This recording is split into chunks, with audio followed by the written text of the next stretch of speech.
जाति जनगणना केंद्र सरकार ने करने को लेकर घोषणा कर दी है, पर अब डेट टाइम कब निकलेगा, कब होगा, ये कहना बड़ा मुश्किल है दोस्तों।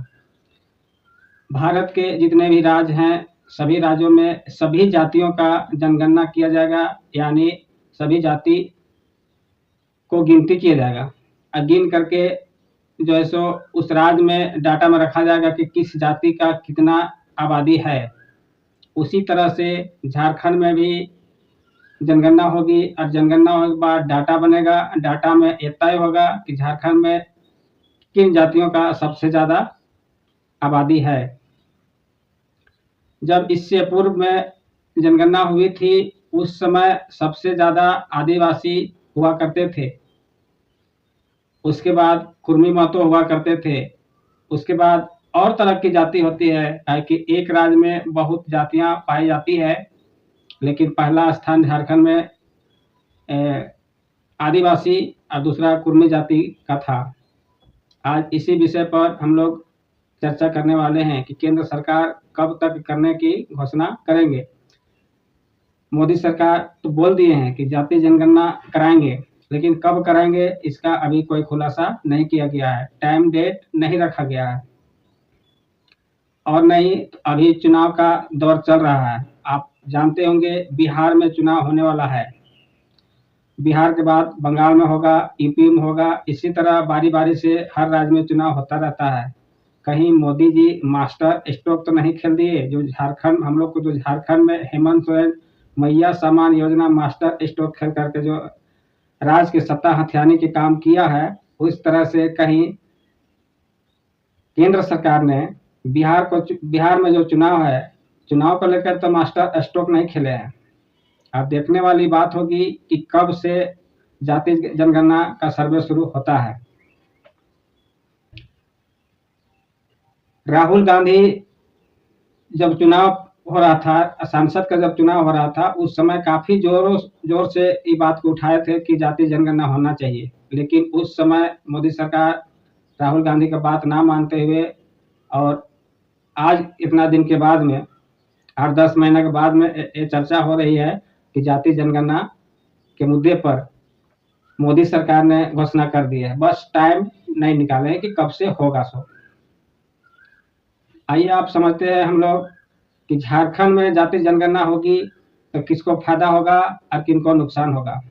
आदिवासी की संख्या बढ़ेगी कि ओबीसी की संख्या बढ़ेगी कि कुर्मी जाति की संख्या बढ़ेगी।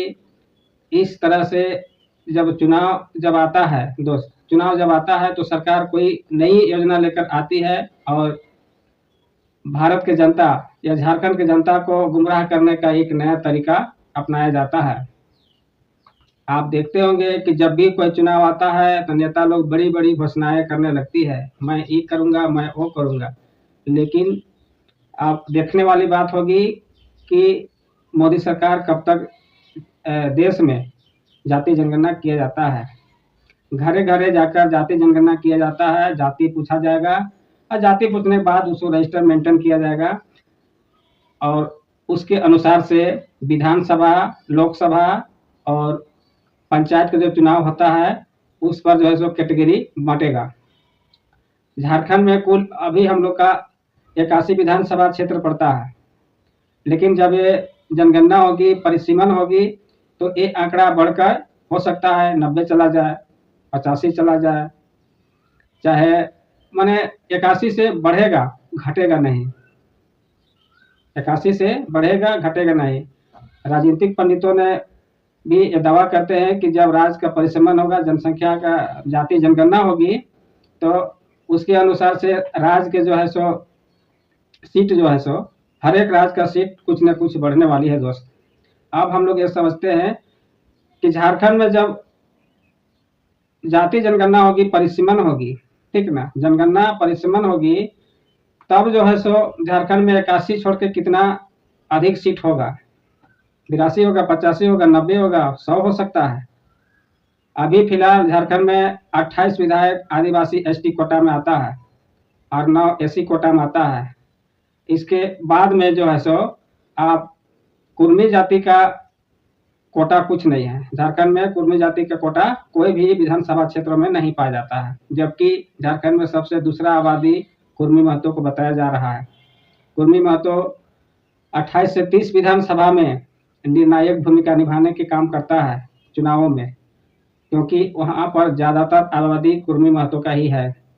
अब इस पर देखने वाली बात ये होगी कि अब जो परिसीमन होगा, जनसंख्या जनगणना होगी, जाति जनगणना होगी, तो किस जाति का कितना आबादी है उसके हिसाब से परिसीमन किया जाता है, जनसंख्या के आधार पर परिसीमन किया जाता है। तो क्या कुर्मी जाति का भी कोई कोटा निकलेगा?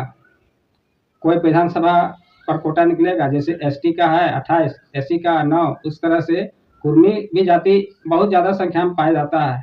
लेकिन इससे पूर्व में कुर्मी जाति का कहीं कोई सीट आरक्षित सीट नहीं था। लेकिन इस बार के परिसीमन और जाति जनगणना में क्या होने वाला है कि नहीं होने वाला है दोस्त, आप कमेंट में जरूर बताएंगे। क्योंकि जिस विधानसभा क्षेत्र से सबसे अधिक मात्रा में अगर कुर्मी जाति को पाया जाता है तो निश्चित तौर पर वहां आरक्षण सीट लागू होगा जो कुर्मी जाति का है। अब हम लोग थोड़ा सा समझते हैं कि कुर्मी जाति को वोटों में इस्तेमाल किया जाता है और बाद में उसको दरकिनार कर दिया जाता है। झारखंड में जब जेएमएम की शुरुआत हुई थी दोस्त, झारखंड मुक्ति मोर्चा का जब शुरुआत किया गया था तो उसका संस्थापक विनोद बिहारी महतो थे और शिबू सोरेन, इसके अलावा अन्य सदस्य भी थे। तो विनोद बिहारी महतो जेएमएम के संस्थापक थे, माने यानी कहा जाए तो जेएमएम का जन्मदाता।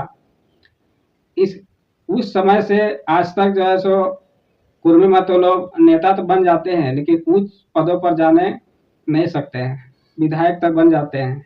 यहाँ तक कि सुदेश महतो एक बार आपका डिप्टी सीएम बने थे। हमको याद है कि एक बार डिप्टी सीएम बीजेपी के गठबंधन में डिप्टी सीएम बने थे। इससे आगे और कोई अभी तक नहीं जा सका है। सांसद विधायक बनते हैं लेकिन मुख्यमंत्री आज तक यहाँ का कोई महतो नहीं बना है झारखंड में। यहाँ तक भी लोग कहते थे कि आदिवासी के झारखंड में आदिवासी ही मुख्यमंत्री बनेगा, लेकिन यहाँ बीजेपी ने गैर आदिवासियों को भी मुख्यमंत्री बना दिया। और आदिवासी जो लोग चिल्लाते हैं ना, उन लोग मुंह फाड़ के देखते रह गए और गैर आदिवासी रघुवर दास बन करके और 5 साल सत्ता चलाए थे। और आज भी उसका अपने क्षेत्र में बोलबाला है। लेकिन अपने लोगों को, कुर्मी जाति को जब इतना सीट निकालता है, इतना विधायक होते हैं, तो कुर्मी जाति के मुख्यमंत्री क्यों नहीं बनाया जाता है? चलिए अब हम लोग आगे चलते हैं। झारखंड को जब अलग करने की बात हुई थी तो जेएमएम की स्थापना हुई। जेएमएम की स्थापना में विनोद बिहारी महतो थे, शिबू सोरेन थे, इसके अलावा और बहुत सदस्य भी थे। और झारखंड को अलग करने के लिए अलग क्यों किया गया था? झारखंड के संस्कृति, भाषा, इन सबों को संरक्षण करने के लिए बनाया गया था। लेकिन आज कहाँ संस्कृति और भाषा झारखंड में बच नहीं पा रहा है। इसके लिए बहुत लंबी लड़ाई लड़ी थी आदिवासी, मूलवासी और महतो जाति, कुर्मी महतो जाति ने बहुत लंबाई लड़ाई लड़ी थी और कितने लोग कुर्बानियां दिए थे। लेकिन आज भी वही दशा रह गया है। 50 के दशक में कुर्मी जाति को भी एसटी का दर्जा दर्ज था, पर कुछ कारणों के कारण, छल कपटों के कारण कुर्मी जाति को एसटी एससी से हटा करके ओबीसी बना दिया गया है। कुर्मी नेता बार बार झारखंड में उभर कर आते हैं। हर एक दशक में एक नेता उभर कर आते हैं। जैसे विनोद बिहारी महतो आए एक बार, उस तरह से सुदेश महतो की पारी आई एक बार, इस तरह से जयराम महतो का पारी आई है। नए दशक के अगर देखा जाए तो जयराम महतो अब उभरता हुआ कुर्मी नेता है। लेकिन आज तक जो है सो खाली विधायक बन के ही रह जाते हैं, इसके अलावा कुछ नहीं हो पाता है दोस्त। 30 विधानसभा जो ऐसे क्षेत्र हैं जहां पर कुर्मी जाति का बोलबाला है, जब चाहे कुर्मी जाति ही फैसला कर सकता है उस विधानसभा क्षेत्र में। ये मैं नहीं बोल रहा हूँ, राजनीतिक पंडित लोग बोलते हैं, जो राजनेता होते हैं, जो राजनीति ज्यादातर करते हैं, वैसे लोगों का कहना है कि 25 से 30 विधानसभा ऐसा है जहां पर जो है सो राजनीति के दौर पर, चुनाव के दौर पर महतो जाति का महत्वपूर्ण भूमिका होती है। अब हम लोग को जानना होगा कि जब चुनाव आती है, चुनाव का जब समय आता है तो कुर्मी को सटा लिया जाता है, और चुनाव जब खत्म हो जाता है, विधायक जीत के चले जाते हैं, तो किसी को देखने वाला कोई नहीं होता है दोस्त। तो जाति जनगणना से ये आंकड़ा तय हो जाएगा। राहुल गांधी कहते थे, जिसका जितना आबादी उतना उसका भागीदारी, जिसका जितना आबादी उसका उतना भागीदारी। यानी अगर मान के चलिए झारखंड में आधा आबादी अगर कुर्मी जाति को निकलता है, आधा आबादी आदिवासी निकलते हैं, तो जितना भी सीट अभी आरक्षण है, उस तरह से कुर्मी जाति का भी सीट आरक्षण होना चाहिए।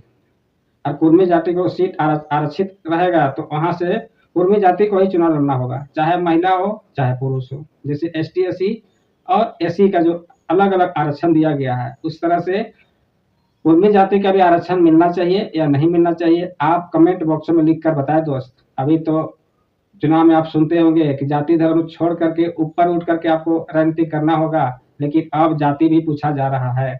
अब आपको जाति भी पूछा जाएगा कि आप किस जाति का है, कितना आपके पास पॉपुलेशन है। इसी को जैसे डाटा बनेगा, डाटा के हिसाब से विधानसभा का सीमांकन होगा, और सीमांकन होगा तो निश्चित है कुछ न कुछ, चाहे आदिवासी की सीट बढ़ेगा, चाहे महतो जाति का सीट बढ़ेगा।